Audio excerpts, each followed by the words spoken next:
Edinburgh Airport, Edinburgh, Scotland. "My luggage is lost," Cassie Hunter asked for the third time, hoping that maybe the airport staff might miraculously find it.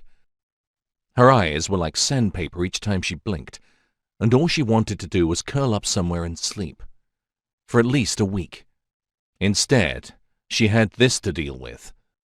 "Aye, miss," a middle-aged, balding man repeated for the third time, his patience running thin, if his tightened lips were any indication.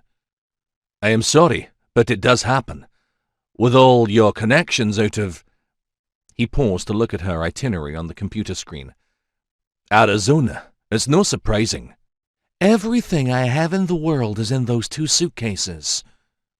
She was still reeling from the cost of having had to pay for each piece of luggage as well. The last few $100s she had were all too quickly whittling away, and she hadn't even exchanged them for pounds yet. How was her money going to last her for a few months at this rate? "At least you have your carry-on." Cassie blinked at the man before issuing a quick thank you and turning away. There was nothing left for her to do but dig out the address for the house where she was staying to the employee and pray that somehow her luggage found its way to her. She glanced at her watch and inwardly winced. Dan was going to be furious.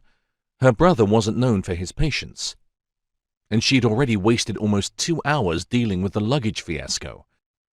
But he was going to have to wait some more because she had to pee. With her bladder about to explode, Cassie found the bathroom and struggled to get into the tiny stalls with her carry-on, jacket and purse. It wasn't until she was washing her hands that she dared to look into the mirror.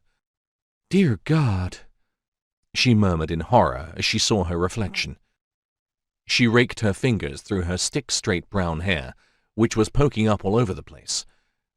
There wasn't time to brush it, but Cassie did take a second to wipe away the smudges of mascara under her eyes before she hurried out of the restroom and then left the airport to the passenger pickup to look for her brother.